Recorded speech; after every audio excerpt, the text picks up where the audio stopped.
Hello and welcome back to Raised by Giants, where we talk all things spirituality. I'm Ryder Lee.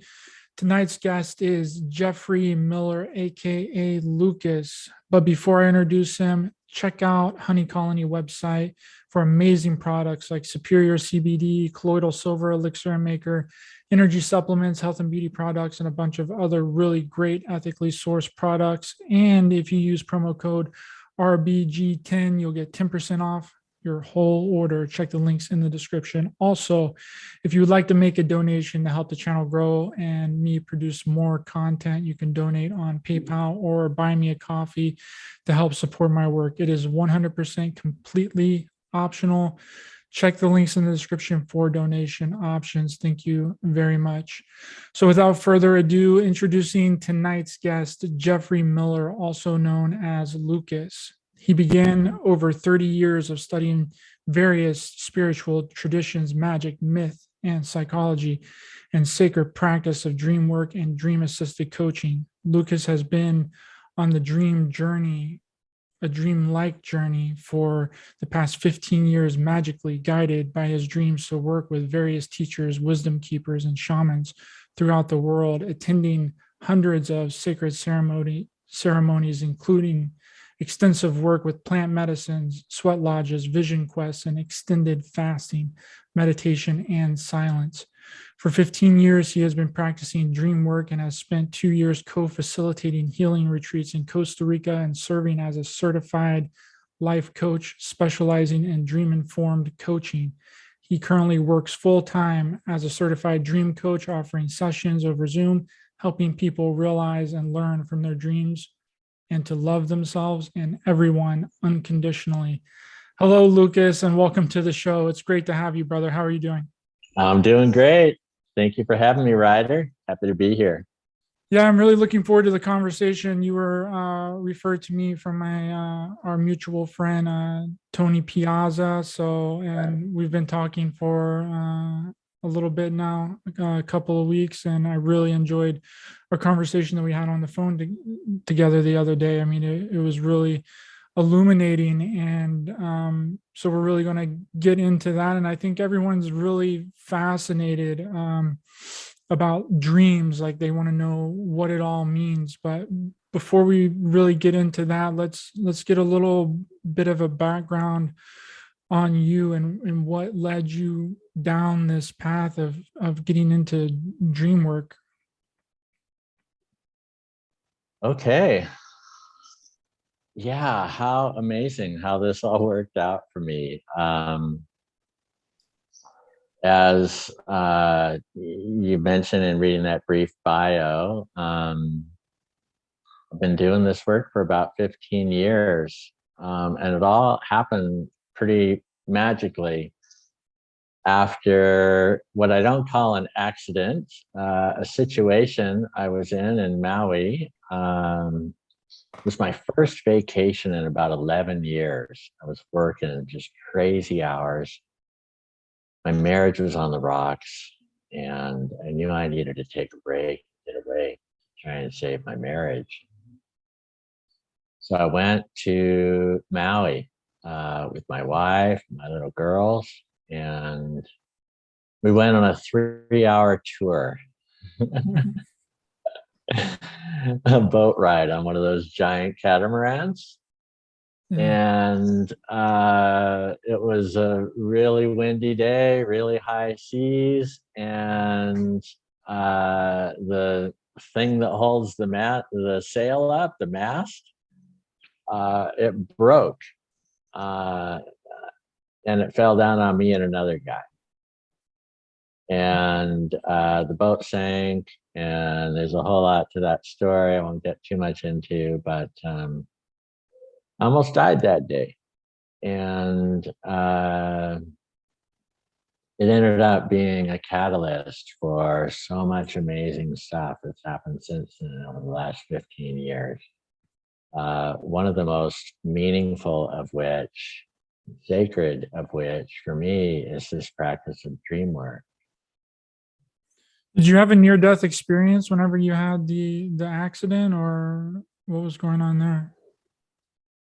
what I describe it as, Ryder, is a nearly fatal accident.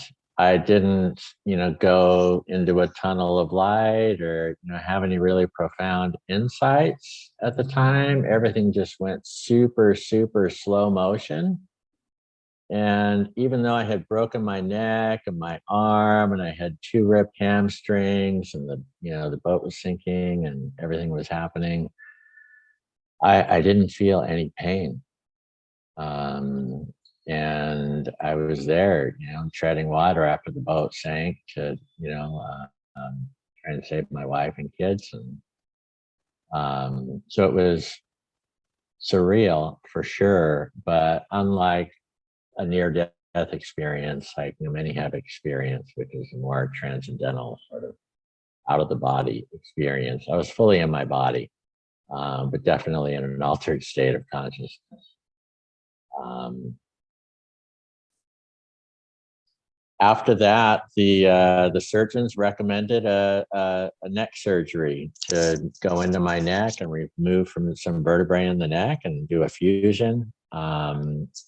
Didn't feel right, just didn't feel right. So I decided to postpone that and dedicate to a practice of meditation and hatha yoga for 90 days and see if that helped with the extreme pain that I was in. And during that time, a friend of mine invited me to go to this place in the forest in Oregon. I was living in Northern California at the time, in the Bay Area. I was still in tons of pain and walking with a cane and still black and blue. And I won't go too deep into my story. What's really more interesting is the work. So we'll cut this part a little shorter. So while I'm there in the forest in Oregon, I magically see this man who I hadn't seen in over 15 years appeared right in front of me at this little festival that we were at. I hadn't seen him in 15 years, and here he was standing in front of me. And he said, Jeffrey, and this is before I started going by Lucas, and I may explain that a little bit later. And I said, yeah, Malcolm, what are you doing here? It's totally random. I knew him from when we lived in Beverly Hills. And he said, I had a dream to come here. And now I know why I'm supposed to be here after seeing you in your condition and hearing your story. I believe I came here to help you. And that's where it started. So that was a long answer to your question, Ryan, but that's really the magical scenario that led to me discovering dream work. This person, Malcolm, has since been my mentor and teacher for about 15 years now. And for over 7 years, we did calls once a week, going through my dreams, and he taught me how to catch the dreams with consistency and detail. And then in addition, introduced me to this whole other world that I had no idea about as a corporate executive in Silicon Valley, this stuff called ayahuasca. He invited my first ayahuasca retreat and supported me in doing a lot of that work to help heal the emotional and physical pain that I was in over the years. So did the ayahuasca and the plant medicines enhance your dreams? Did they do that? Yeah, I think they did. My experiences in the ceremony, unlike other people who have like big psychedelic, visions of lights and all kinds of different stuff, my ceremonies were like just super vivid dreams. That's what would happen. I would, I'd drink the medicine. A little while later, I'd have one of the most vivid dreams I've ever had. And the dreams would be showing me things about myself and energy I was holding and often unresolved trauma and memories that I hadn't been able to access about things that happened in my childhood and my experience. And there were facilitators there who helped me see that what I saw in those dreams was actually shown to me in a metaphorical language to help me see and learn things about myself, my own consciousness, and my own story that would be helpful for me in my life. Yeah, that's I think it's, a lot of people think that the dreams, I mean, no one really knows what a dream is, right? Like it can be a myriad of things. It could be a different reality, an alternate dimension, all of these different things that are going on. But I think a very common thing is that people think that a lot of it is symbolically and allegorically done and is given to us. And it's kind of like what we were speaking about on the phone. And I don't know if that's like if that's how it starts, or because I know some people have had dreams that are very, very real. You know what I mean? That's giving them a message that they need to do something or something is going to happen. So there's a difference between the types of dreams that you have. I guess my question is, it's a long-winded question, I suppose, but how do we tell the difference between a symbolic and an allegorical dream, and then something that we really need to pay attention to that might actually happen in this reality?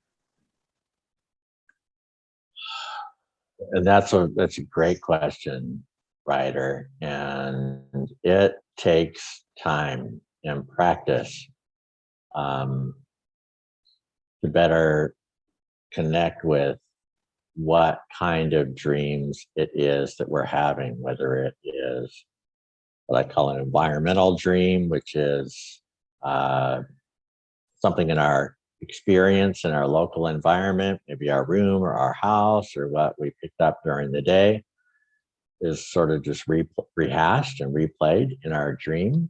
Or if it is, as you said, a metaphorical dream, which is whatever that is, what I like to call the higher self or the soul. Some people call it God. There's different names that people have for this other thing, whatever it is. There's a consciousness that seems to know us, even better than we know ourselves in our waking mind. And whatever that is, it communicates to us in these dreams. In what, as you described, these metaphorical kinds of dreams, it uses this language of metaphor, pictures, and places and people that show up in the dream that on the one hand seem like it's literal. And as we learn more about this work, we find out that it isn't actually about those symbols that were in the dream. All of those things were being used by this higher self of ours, or our soul, to show us something about ourselves. And it literally takes a practice to connect more and more what is there for us in the dreams, and to distinguish between, as you said, the more literal kind of dreams, something that we're seeing that's telling us to do something or go somewhere or learn something. Or if it's a metaphorical kinds of dreams, then there are other kinds of dreams, which, if you like, we can discuss as well. Well, I think it's important to give like an example of a metaphorical dream, because they can mean different things and they're very open to interpretation. And I think it's important for people to understand. So let's use the example of the dream that I was telling you about the other day, right? Like where I had a dream of a snake that was sleeping with me in a bed. Now, you gave me some examples of what that dream could mean. And I think that that's important to kind of go over so people can get a grasp of the metaphorical nature of dreams. Yeah, great. And I recall the feeling you had about that. And the feeling is really significant. It's not just what we see, it's how we feel in the dream. It's really significant. And talk a little bit more about that if you like.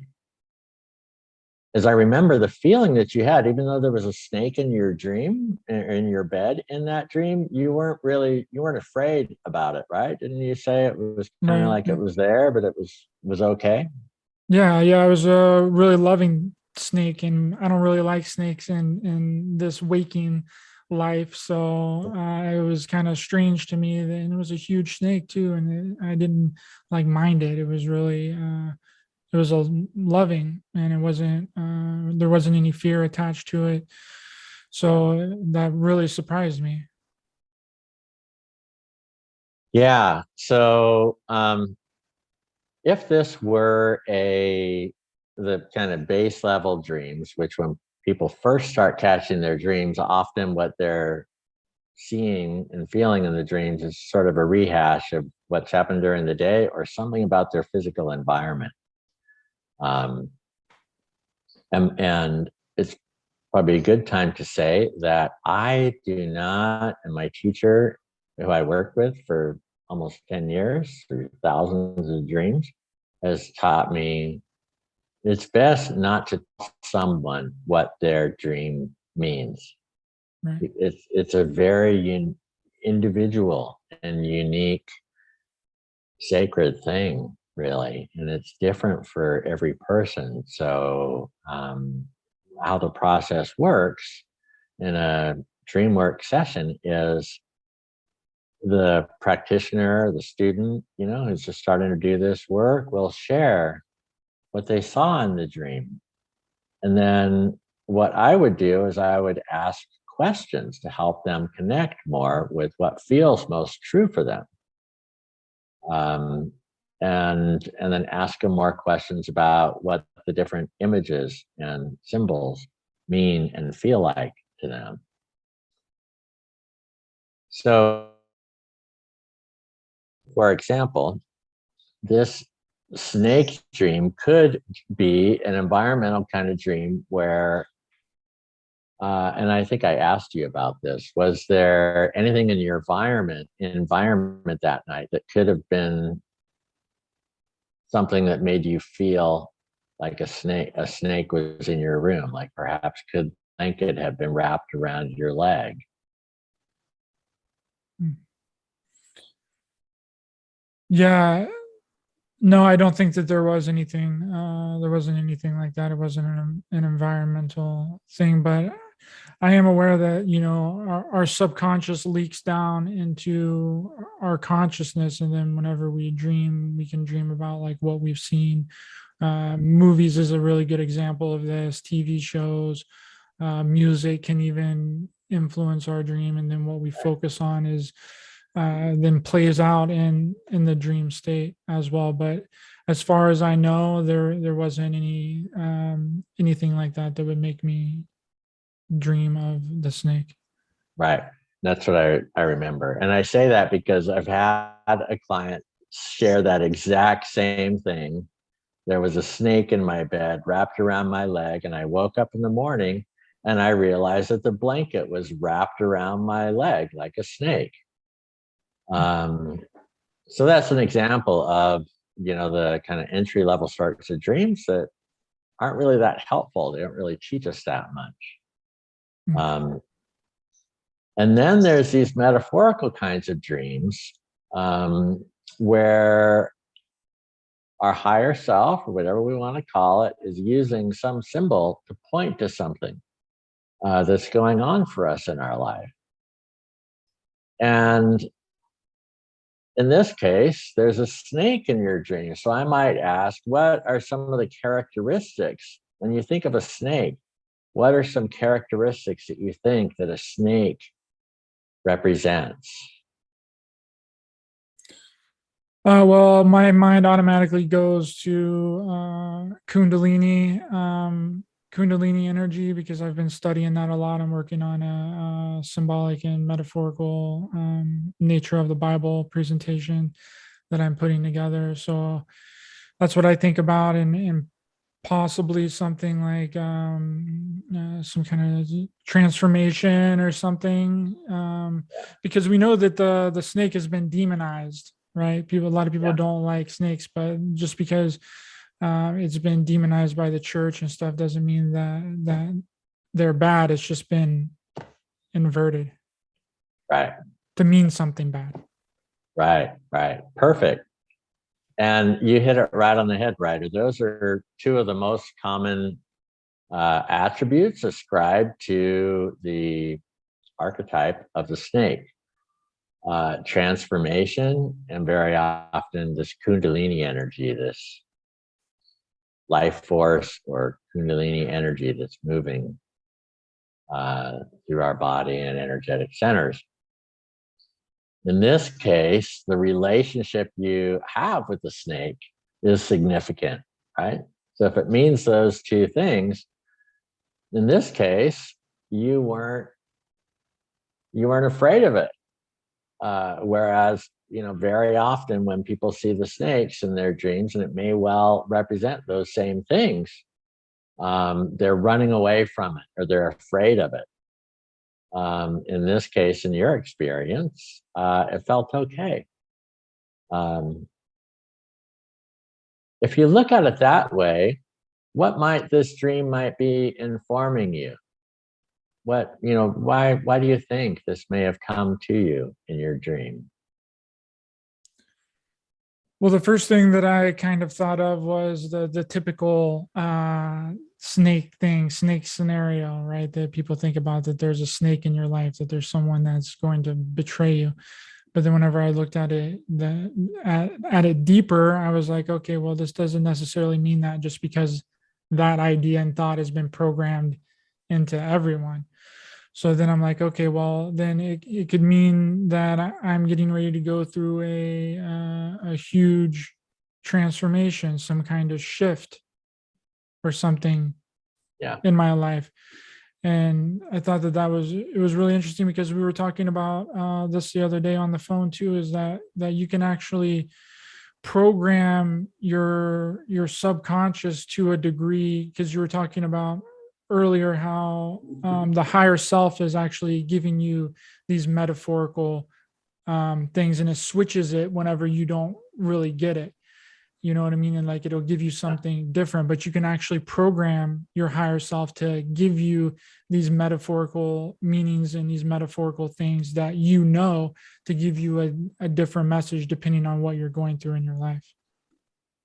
Yeah, exactly. And this is why, I said earlier, I don't tell people what their dreams mean. And I think for the most part, most dream work guides and practitioners work this way.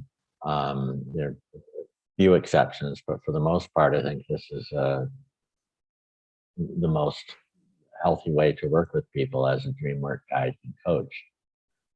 Because of what you just said, over time, we can literally program in different images and create a library of symbols that we've co-created with our higher self, and confirmed that this is what we want to be using to mean this, that, or the other in our dreams.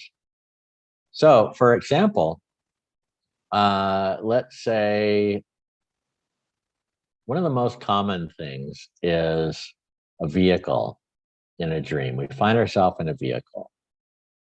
Well, what is that? I'm cruising down the road in a vehicle. What does that mean if it's a metaphor, right? Well, I might ask, well, let me ask you, Ryder, what comes to mind if you think of that? If it's a metaphor, you're moving down the road in a vehicle. What can you think of anything that comes to mind about what that might represent? Maybe your velocity, or how you're navigating through your life in some sort of way. Yes, this is that you hit it right on the head. It's most commonly you're used to represent your forward momentum in life. When you find yourself in a vehicle and it's amazing because these same symbols often mean the same thing for most people who are connecting with their dreams and having clear recall and seeing what these little symbols or different symbols are.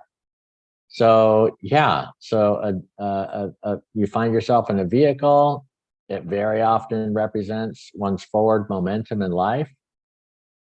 One way of looking at the dreams in the symbolical type of dreams, the allegorical sort of dreams, is we consider that every single thing in the dream, sometimes with a few exceptions, is actually a part of ourself.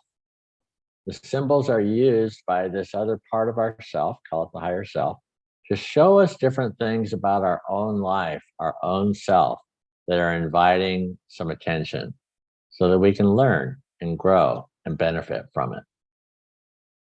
So when we find ourselves in a van, for example, let's say and it just felt true for you when I asked you the question, that feels like my velocity, my forward momentum, how I'm moving forward in my life.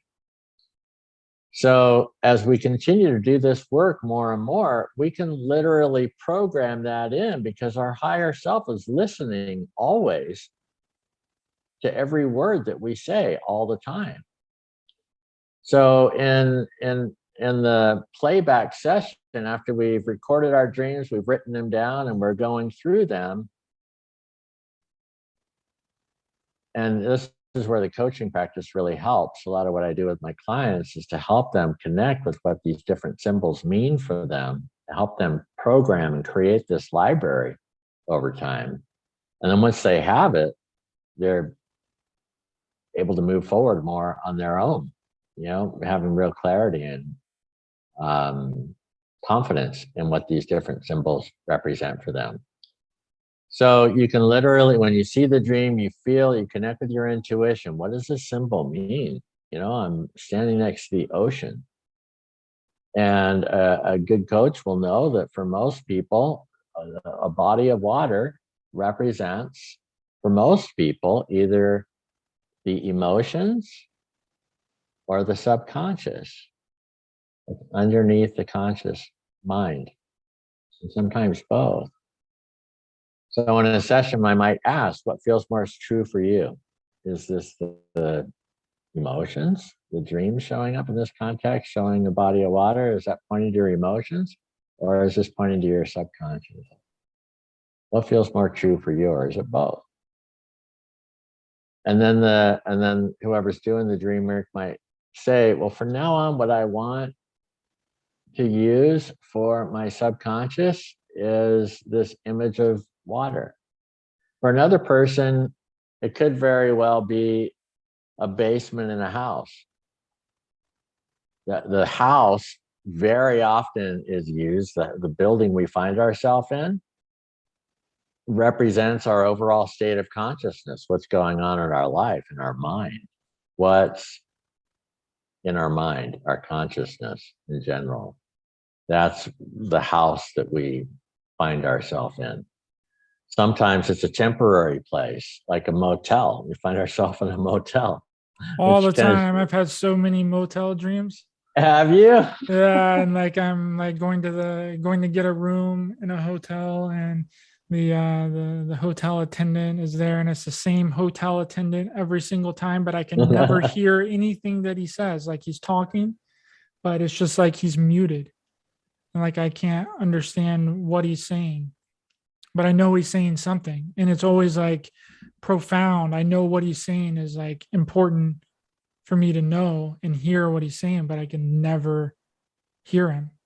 So I don't know really what that's about, but yeah, it's the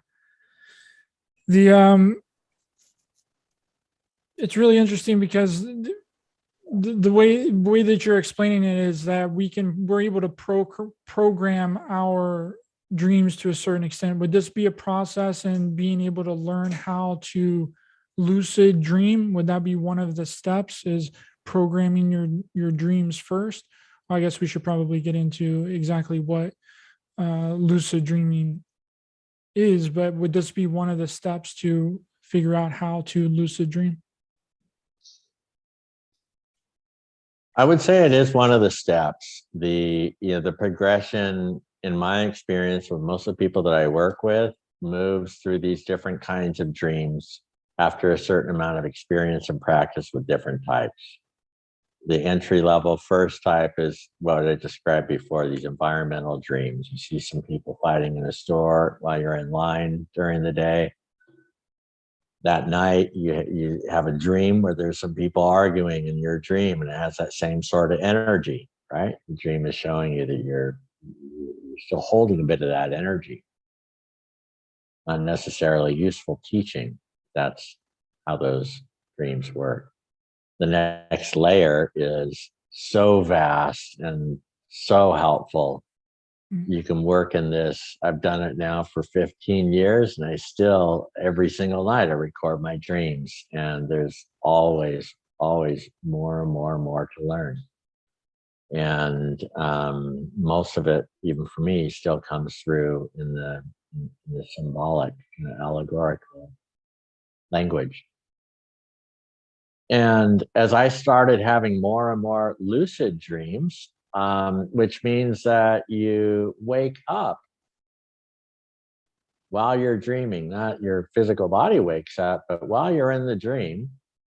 And there's markers which help us see that we're dreaming in the dream as we become more and more clear, more and more experienced really in the dream work. We're paying attention, and we see that as we're cruising down the road on our bicycle, all of a sudden the street underneath us goes away, and yet we're still cruising along on our bike, flying on our bicycle. I mean, have you ever had a dream where something like that happened that like couldn't happen on Earth? 100% all the time. But the problem is like, I think the way that I am, I consider everything like a possibility. You know what I mean? So whenever I'm in the dream realm and I see something like that or something crazy and wild, I'm like, okay, cool. You know what I mean? My mind doesn't go to, oh, I'm in a dream for some reason. I don't know why it's like that. I think it has something to do with me wanting to experience things like that in the awakened state.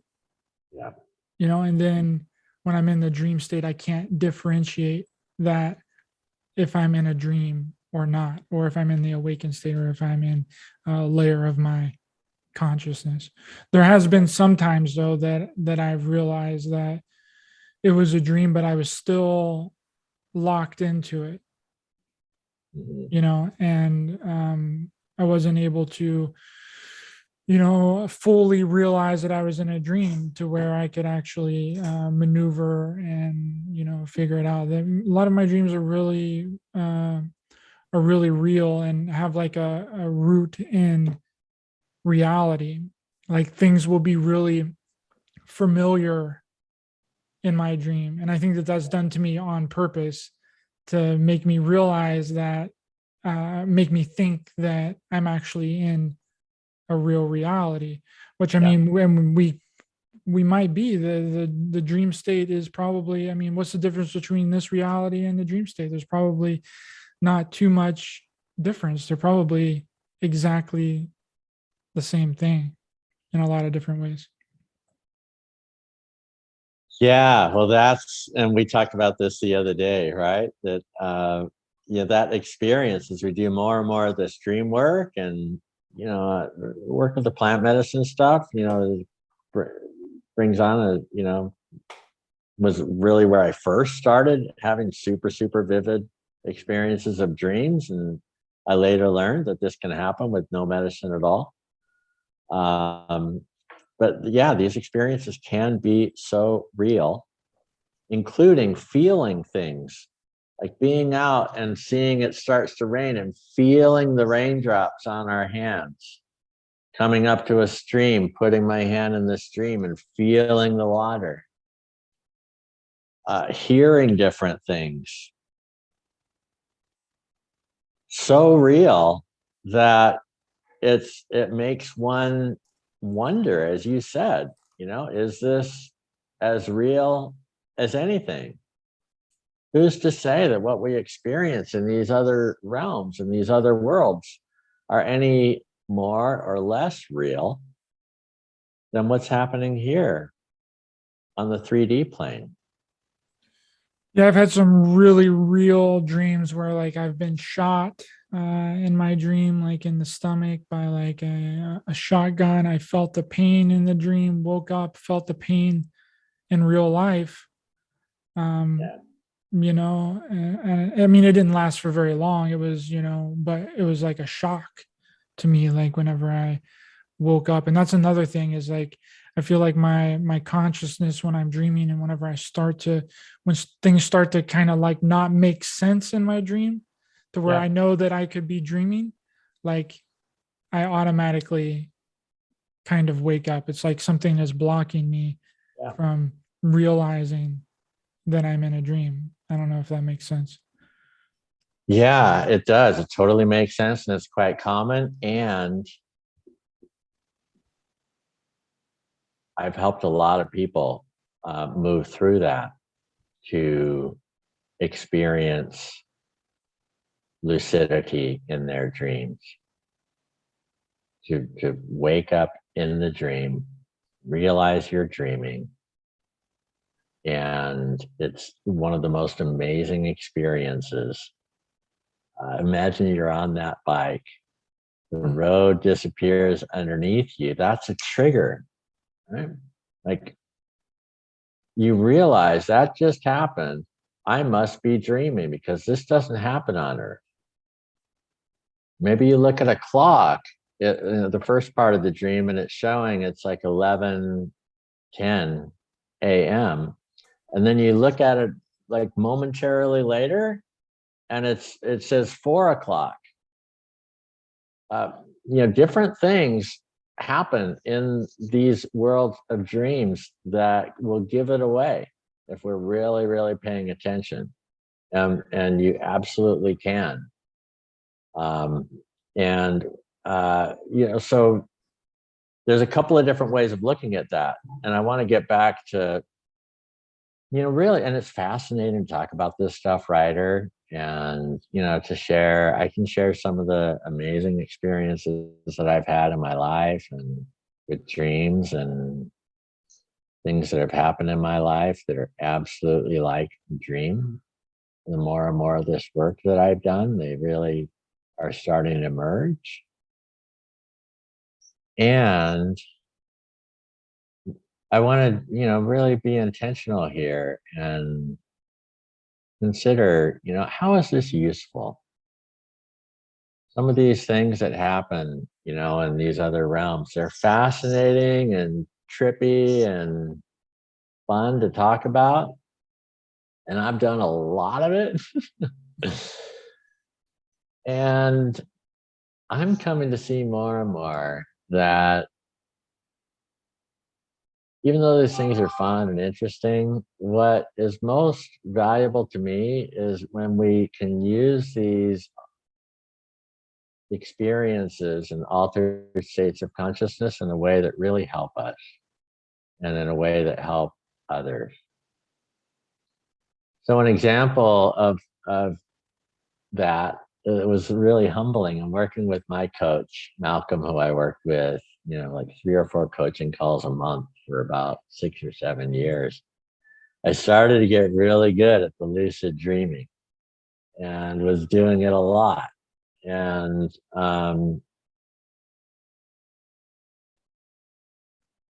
when it first started, I was encountering different beings that I was threatened by.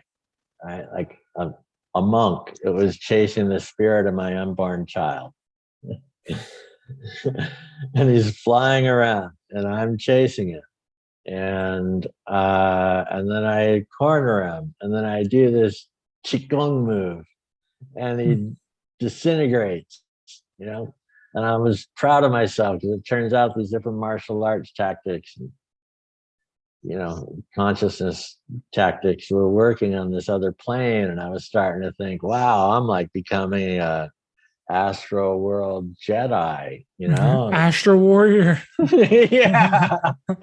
I must be getting pretty spiritual here, right? Astral Viking, baby. Yeah, astral badass, you know. And so yeah, I was kind of an ego about it, and just telling him, yeah, man, you know, this happened. I did it again, man. This being showed up, and you know, this stuff happened, and I severed his head off, and you know, I was feeling pretty good about that.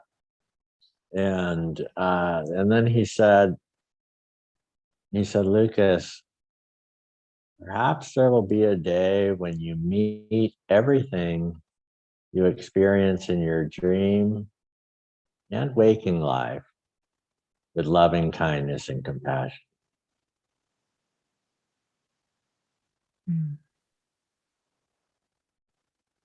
And he also encouraged me to not get lost in the lucid dream experience. And by that, what he was pointing to was, you know, yeah, you can go and hang out in the astral world and do all this battling with these things that you think are something else, which most likely are aspects of your own consciousness anyways, apparently, and spend a lot of energy and time doing that kind of stuff. And what my teacher encouraged me to do was, yeah, you can wake up and you can go lucid and you're in these dreams, and you can take over the experience and change the environment, decide where you want to go here and there.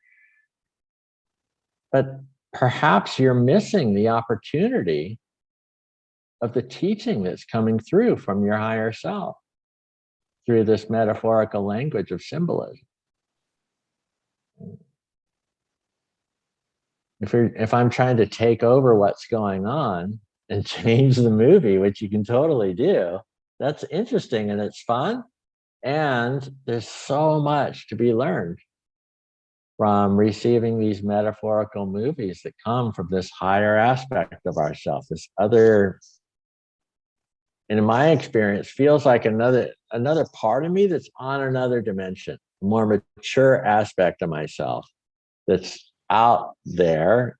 One way of looking at it, it's like way, way, way more mature than me, observing what I'm doing and lovingly offering me guidance and support through dreams, and now more and more through my intuition every day and daily life.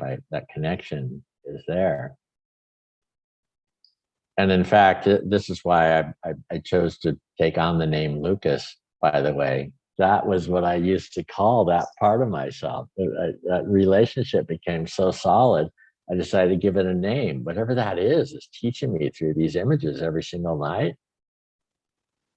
I know that that's there now, because I now we have this cooperative relationship where I ask when I go to bed to receive guidance about this one thing that I'm asking for help with. It can be as simple as, should I take this course in school? You know, I'm really thinking about signing up for this program, and I don't know for sure if this is the right thing for me. You know, I'm asking for guidance in my dreams tonight. And tonight I'll remember my dreams and I'll receive guidance about this specific thing. And then that night, something will come through that shows you in a allegorical way. Perhaps you're sitting in a class and you walk up to a desk and it says enrollment, and you check a box or you sign your name on it in the dream. That's how it works. It's the most amazing thing I've ever experienced in my life. every single night. You can learn from night school for free Mhm. once you make this connection. You can ask just about anything. And then over time you get, you learn the language of dreams, and it comes through. So that was a long rant on where lucid dreaming can not be so helpful, and why the allegorical kinds of dreams are what I focus on mostly. And then there's another exception within the lucid dream that I want to mention. But before that, I'll just ask if you have anything to share based on what I just said. No, I mean, it makes 100% sense that your higher self would be communicating to you through symbolism and metaphors and of a allegorical nature.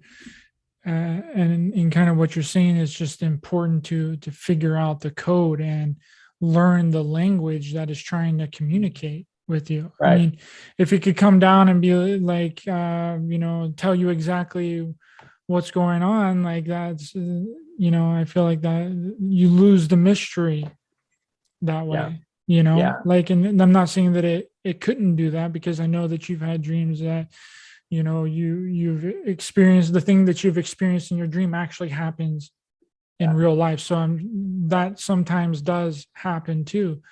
But Right. the important thing is exactly what you're talking about, is figuring out the metaphorical nature and allegorical nature of the dreams through symbolism, like a code, Right. and then Right. breaking the code and learning the code, then you can learn the language.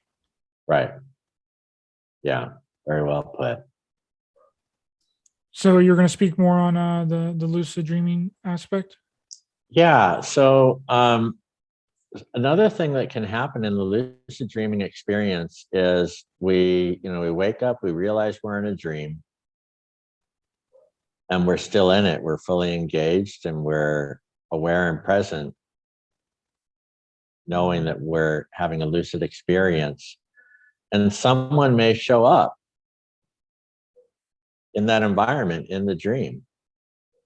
And, at first, when this started happening for me, I would see someone, and very often they're monks for me. I'm my primary spiritual tradition that I align with is the Dzogchen, Tibetan Buddhist tradition. And perhaps because of that, often I encounter monks in my dreams. And I'll be hanging out in a cave with these guys, and they look like monks, and they're often really, really happy, and just joyful to experience and be with. And at first, when I saw these guys, it's just like it just felt so awesome to be with whoever these guys are. These are the happiest monks in the world. And then one day, I decided to ask them, where are we? What do you have anything to share with me? And then one of them taught me this meditation practice, like literally taught me this whole thing. It's one of the most profound things ever in my whole life. Yeah, we had this conversation, and I learned this practice from this, whatever that is, whether it's there's no words for this. Maybe I was in the astral plane, right? Is another way of looking at it. And from kind of piecing things together, this is what seems to make sense, right? So it's beyond a lucid dream, or different from a lucid dream. We're actually navigating within the spirit world, where there are other, differentiated aspects of consciousness in form, holding a body, what looks and feels like a body, on this other plane of consciousness. And, there are monks who, in their life on earth, purposely work to create a form of themselves on another dimension so that they can help people on the earth plane while and after they have passed on out of their body. So this is it's, this is why I say the dream work truly is a profound and spiritual practice. We can receive beautiful, beautiful teachings from different beings and things we encounter in the dreams. We can interact with them.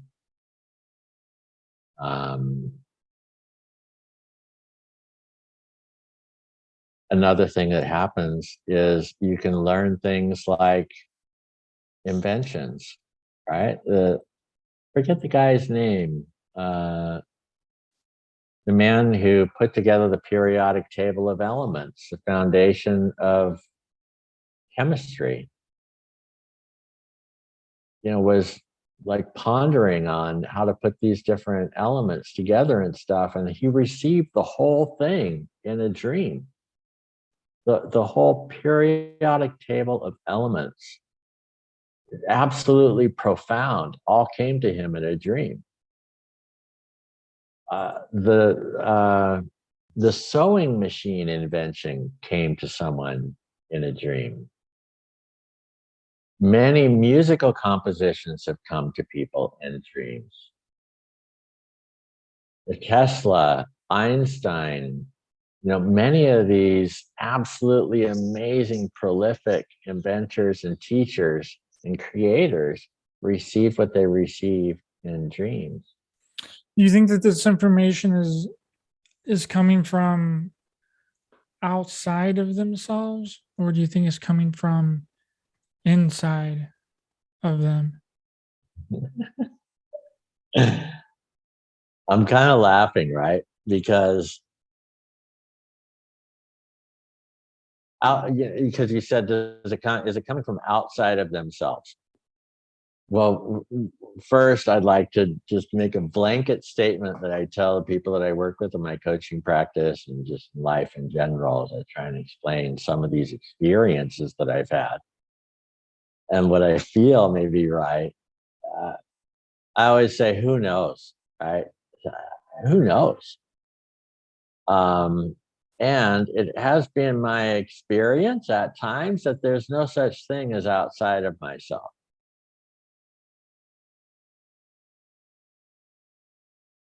That's kind of why I laughed, right? So if there is no outside of yourself, then there's only you, then, right? Then it is coming from you, right? All these experiences that you could be having in this astral world is all coming from you. There's a lot of teachings that point to that. And these are teachings in certain traditions that have, hundreds and hundreds of years of, people who dedicated their whole life, sometimes spending years and years in caves trying to find out the nature of consciousness and reality. And then they wrote these sutras and these books, and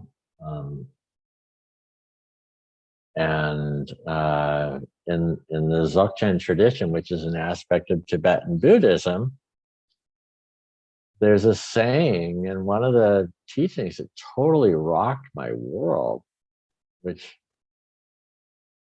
used to only be shared, amongst the higher level practitioners. And now apparently it's okay to share more of these teachings. Some people may get it, some people won't.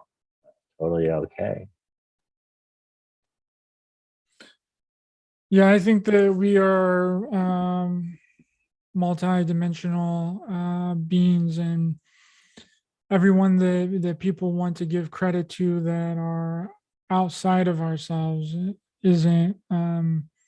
It's kind of like what you said. There is no outside of yourself. So whenever you take away the outside, all you're left with is the inside, right? And all of it's coming from you, and depending upon your perspective of reality, everyone's going to have a different kind of individualized experience. I don't think that there's really any blanketed experience that that everyone can possibly have simultaneously. It's all individualized on an individual level because all of our consciousnesses are different. Yeah. So therefore, I would experience something different in the astral realm than what you would experience. Yes, and on Earth as well. So here's, coming back, grounding. I want to be sure that I include in this talk as much as I can that actually helps people. Because it is fun to talk about this stuff, and there's so much in this work that's absolutely helpful. One of those things that I want to convey is that what you just said, Ryder, what we've been kind of talking about, is that everything is like there is nothing outside of myself, like what myself is. Maybe I'm projecting everything that's showing up in my dreams and in the astral plane. Well, by extension, perhaps the same is true in our waking life.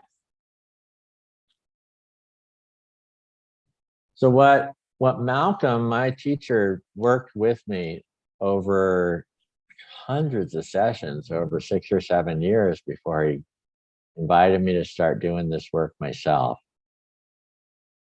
I would record my dreams every single night, and very often there would be 4, 6, or 8 dreams a night.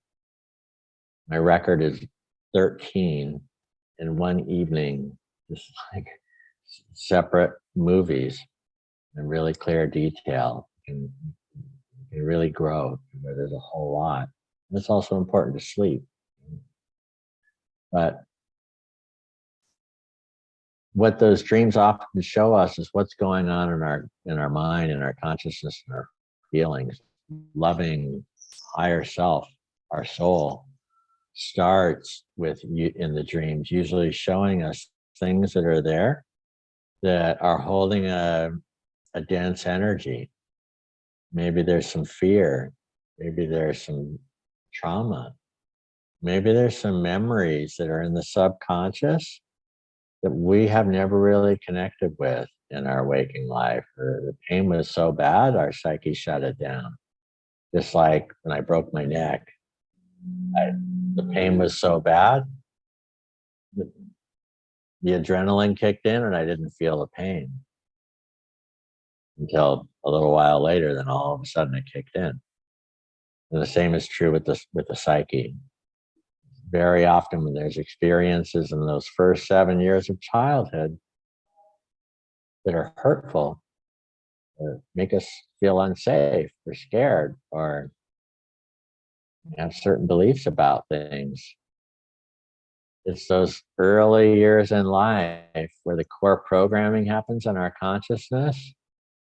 And then after 7, 8 years old, we're often repeating that core programming to a large extent over and over and over again in life.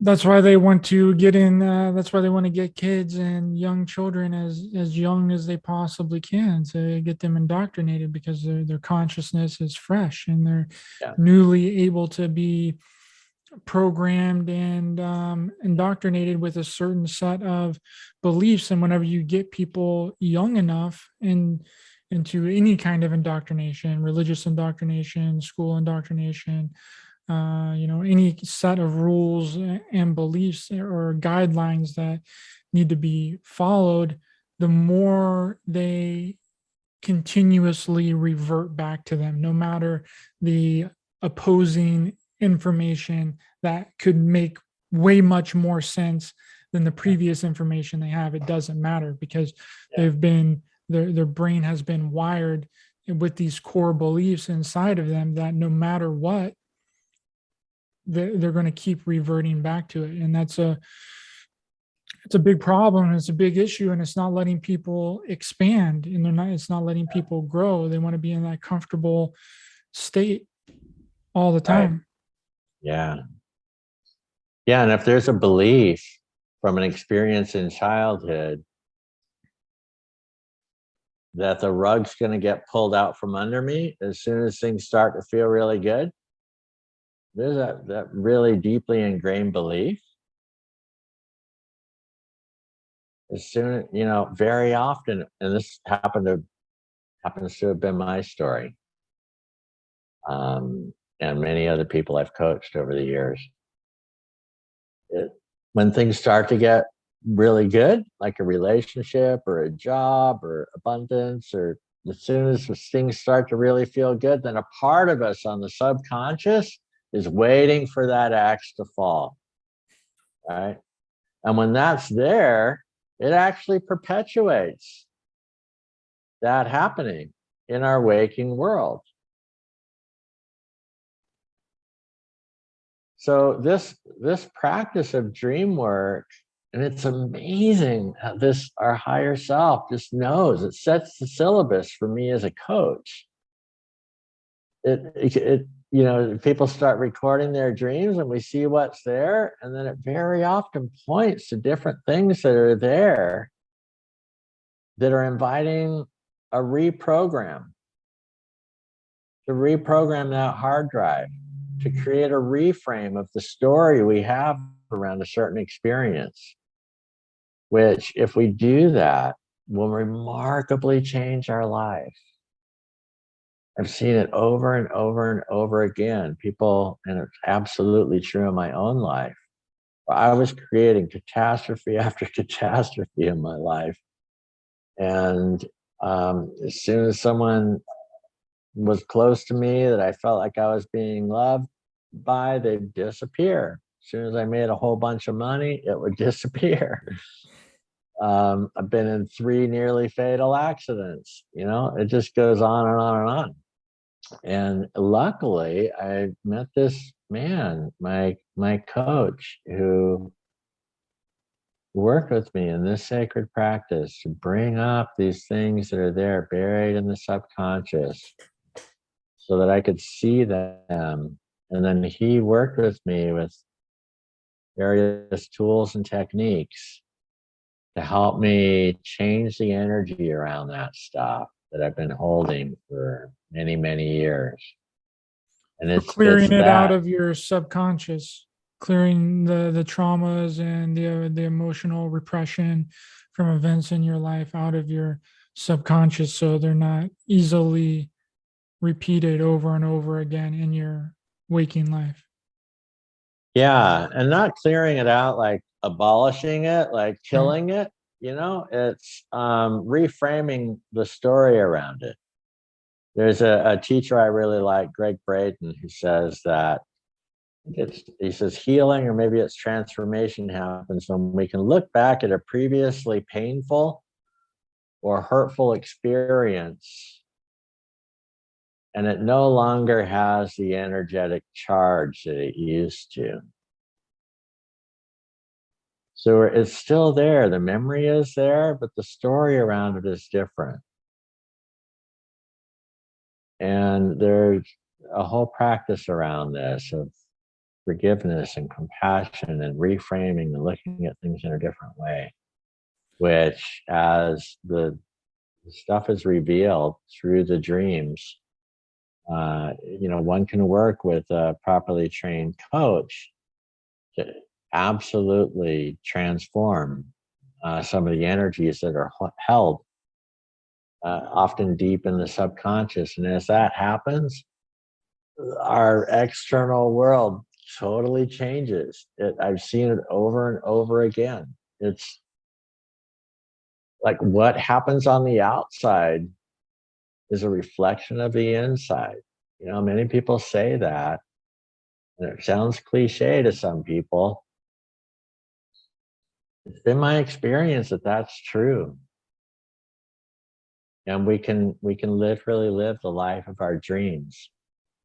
And going into the dreams first and seeing some of the junky stuff that's there that wants a reframe, wants a bit of a release of that charged energy that's stuck there, as that happens more and more, and we start having more and more dreams that are more expanded, that are more fun, more joyful, more loving. And as we start experiencing that in our sleep time in dreams, we're literally vibrating that energy in our dream times. And apparently, it has been my experience and the experience of many others, what we're feeling deeply often comes into our life.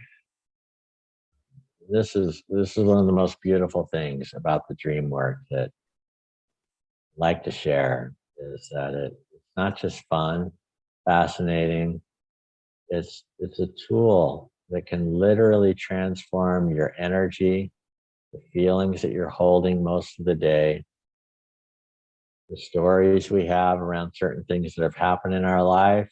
And as that happens, our external reality shifts remarkably, and things totally change, and it gets more and more fun, more and more magical to see our external world transform as we make transformation on the inside. So that was a long rant or explanation kind of on what you just said earlier, Ryder, which is maybe there is no outside. Well, in the dream world, we look at it, everything is a metaphorical sense is, looking at it, it is us. It's an aspect of us. Well, the same is true in the waking world. Well, if that's true, then it would make sense that if we raise our vibration, if there's more loving thoughts, there's more happy feelings, more peace and harmony in what we're holding in our consciousness. It seemed to me a logical deduction that this is more what we would experience in our waking life, as that becomes true in the consciousness we're holding. Absolutely. Definitely taking into consideration that the dream world would is in direct correlation and would influence our waking state, just as you have described there. I think that that's really interesting in that concept, because if it happens in layers of reality, right? If things have to, well, I mean, it's about the awareness, right? The dreams are showing you something that you need to become aware of and like take care of, whether it's symbolically, metaphorically, or literally. It's giving you a message, and it's up to you to determine what that message is by programming your own mind and rewiring your own subconscious. Right. Take care of those. To take care of those things, and it's interesting that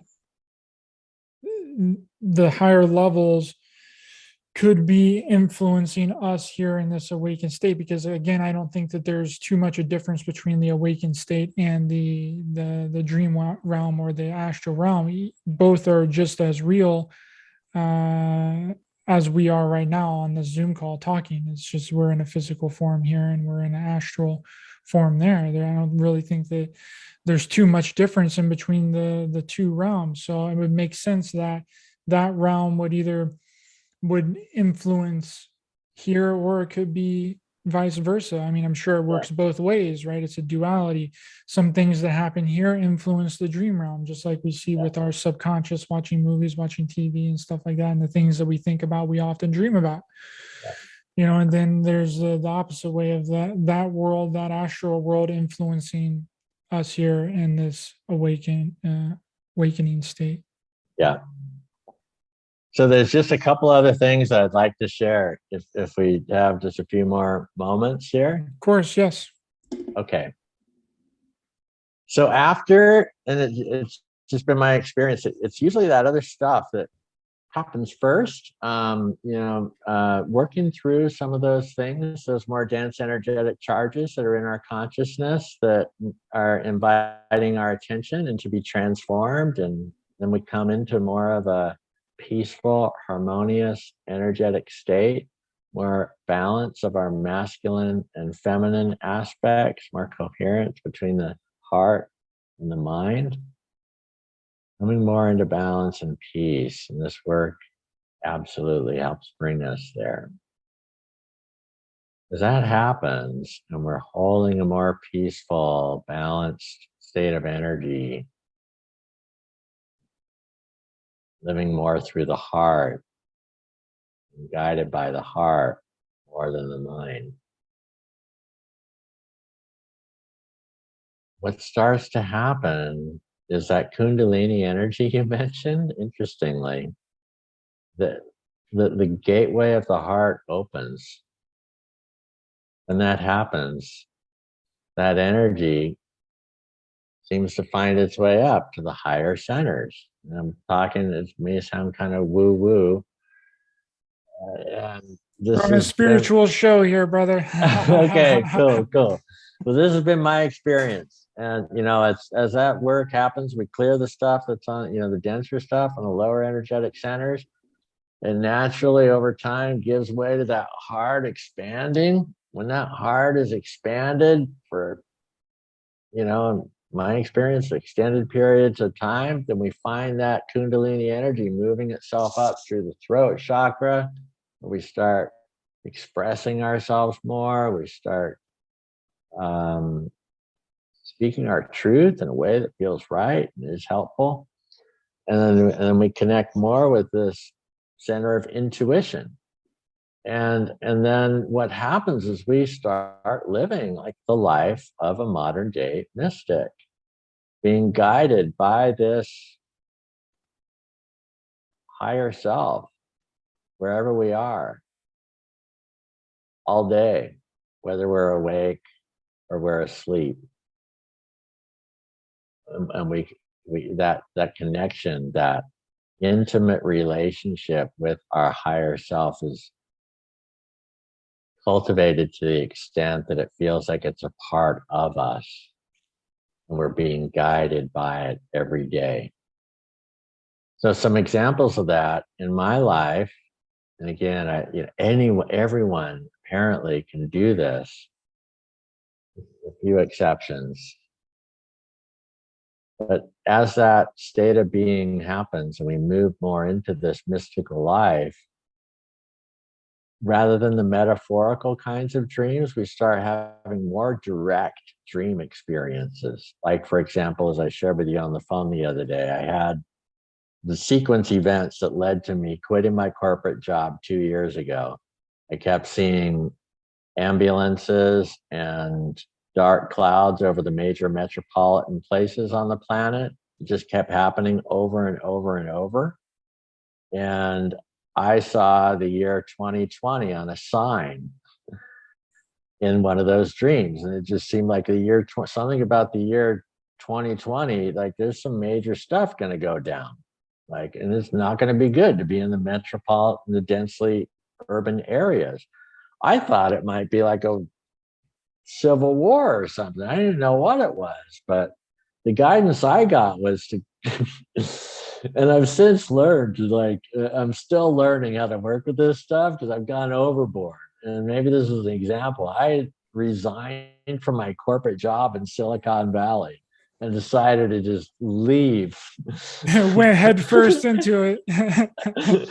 And I bailed I went to Mexico, to this remote place in Mexico where I used to go a lot. It's in the jungle and you can only get there by boat.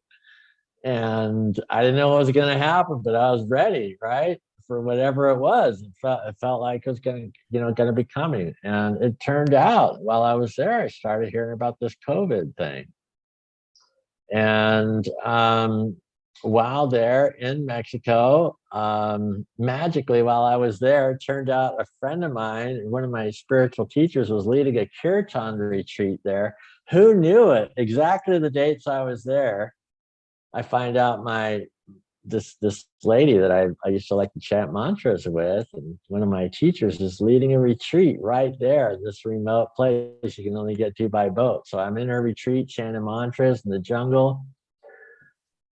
While we're in that experience, super high vibe experience, I have another dream. And then the dream, I bought a ticket to Costa Rica, March 16th, said my name on it, said March 16th, Costa Rica. And I had planned on going to Guatemala after Mexico, but I had that dream that showed that date. So I bought it because I'm learning to follow this guidance. So I absolutely trust it now. And all this magic is happening in my life. So I bought the ticket. And I thought, well, we'll just see what happens, And I arrived March 16th in Costa Rica. As we discussed on the phone, our mutual friend Tony was there. He was going to head out to Peru, I think the next day, but agreed to meet me there next to the airport after I landed. And after I landed, he tells me, guess what? This is the last day you can fly into Costa Rica. They just shut the border down because of this, this pandemic thing. So I was literally on one of the last planes to arrive in Costa Rica. So we ended up and he couldn't go to Peru. So we ended up renting this amazing place together. It's just absolutely like a dream. Here we are in Costa Rica while a bunch of, a lot of really, really challenging stuff was happening on the planet. We had this amazing experience. And then after a few months of that, I wanted to go away and do this isolation retreat by myself, spend some time alone. So I asked for guidance in my dreams. And that night I had a dream of 2 rings right next to my foot. One was what was the dream that and I don't have it now, I lost it, but there was a dream that I used to wear, a turquoise ring that was that had eagle feathers on the clasp. And I saw that dream, that ring in my dream. And then underneath, right next to that, there was another ring that looked just like it, but it was a little bit different. It had whale tails on the clasp. And I thought, well, this is wild, because I just asked for guidance on where to go next in my journey. And I got this picture of these this image of these 2 rings in my dream. So then later that day, a friend of mine sends me a message about a place for rent in Costa Rica. It's a tree house right next to this river. And he says, this may be a good place for you to go and do your isolation diet and your meditation. So I open up the profile of the lady who's hosting the place. She had the exact ring that I saw in my dream on. The exact ring. I'd never seen that ring before, but it was there on her hand. So I end up going there. Like, I just saw the ring on your hand in my dream. So you must be the place where I was supposed to go next. You got to be where I need to be.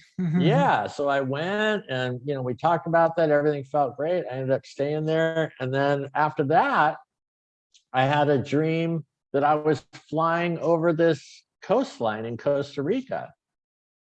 And I saw this land.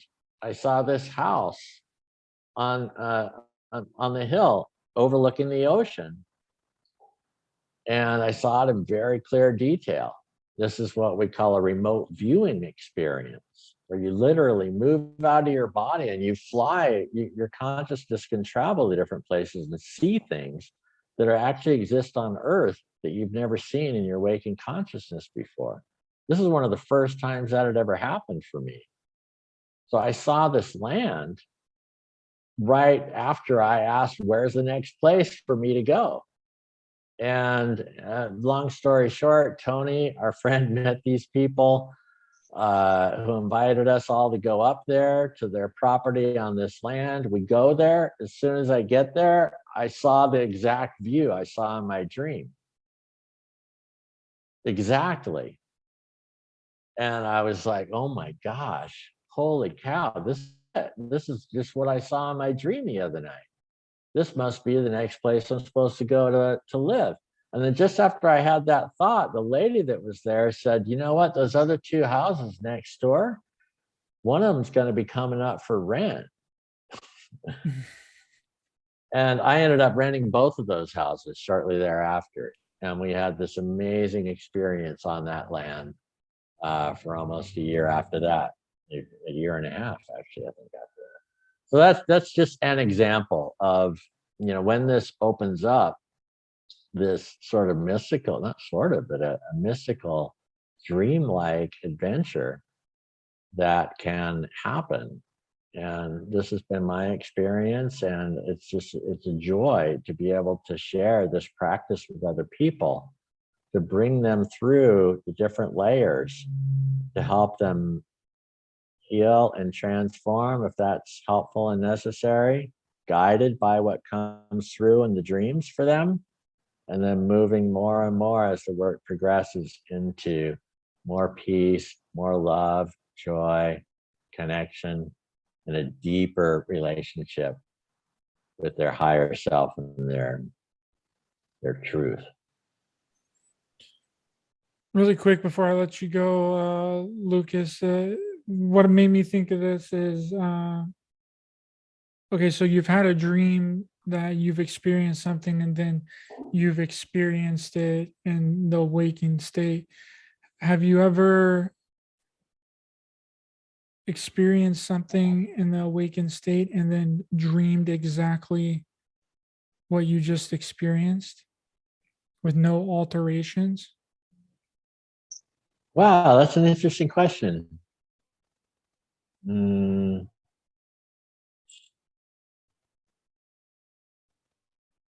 Well, yeah, bits and pieces for sure. Where I have seen, like from a different point of view, where it's the observer watching what my three-dimensional being was experiencing at a certain time. Absolutely, I've seen that. I And just thought that's really interesting how, because if it can happen that way, I'm guessing that it can happen the opposite way too, right? Like, or we can dream something and then it not happen in our reality. But can we experience something in this reality and then also dream it? And then if we do and we can, then what does that mean? Right? I don't know. Yeah, fascinating. And the other is that once we start to see that life is like a dream, everything becomes more malleable. And I know we got to go pretty soon, but I've had these experiences of literally bringing things into the dream. Like one of my very best friends, when I was in Bali, I arrived in Bali and I thought, the only thing that would be more awesome is if Justin was here. And then I thought, man, the last few months, all this stuff has been happening like a dream. Why couldn't he just show up here? If I'm making this all up, maybe it could happen. So I start walking around the neighborhood looking for my friend Justin.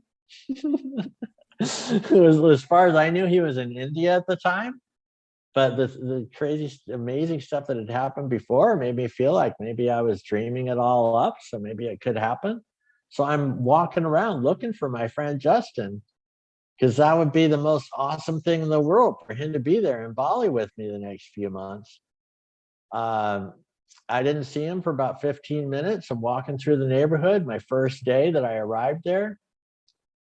And I gave up and kind of laughed at myself. And I thought, man, I'm just pushing this a little bit too far, this dream stuff, And I go back to the villa that I had rented, because and this is off the road a bit. You have to take this little path through these rice paddies to get to this room. As I'm walking up the driveway to my villa, Justin is standing in the driveway, smiling at me. Wow. And I was like, oh my God, dude, what are you doing? Holy cow, I can't believe it. And it just absolutely blew my mind, because I hadn't talked with him for months, but I just had this feeling. That happened. I promise you that really happened. How do you explain that? It's absolutely off the charts. Amazing. And I said, Justin, I can't believe, I guess I do believe you're here. The stuff that's been happening is hard for me to integrate, hard to stay grounded when all this stuff keeps happening. And he says, yeah, I've been here for 4 days already. And I said, well, where are you staying? And he says, in that room. And it was the room right across from mine. So we ended up staying there in Bali together and had all these amazing experiences for 3 months.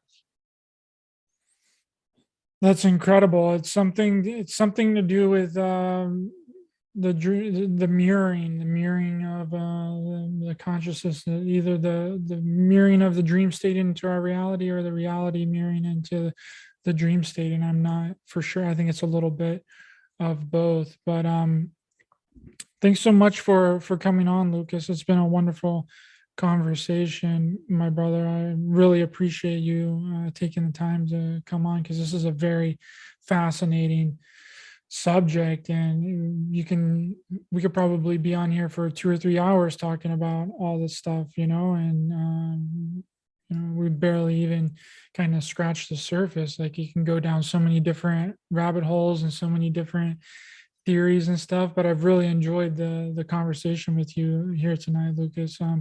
Where can people find you, or get in contact with you if they're interested in getting you on as a dream coach? You're currently accepting clients, correct?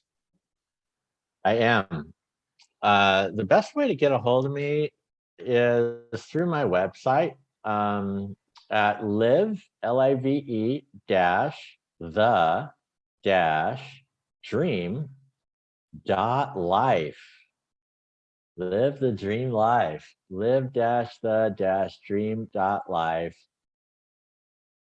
And there's a bunch of client testimonials there. And you can always email at lucas@eyesopendream.com.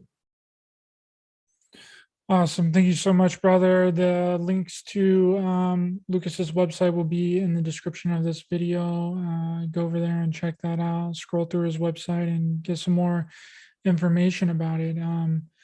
And for everyone else, thanks for watching and listening. Much love to everyone in the chat. Please be sure to hit the thumbs up button to help the channel out in the YouTube algorithm. Share, subscribe, hit the bell icon as well for notifications.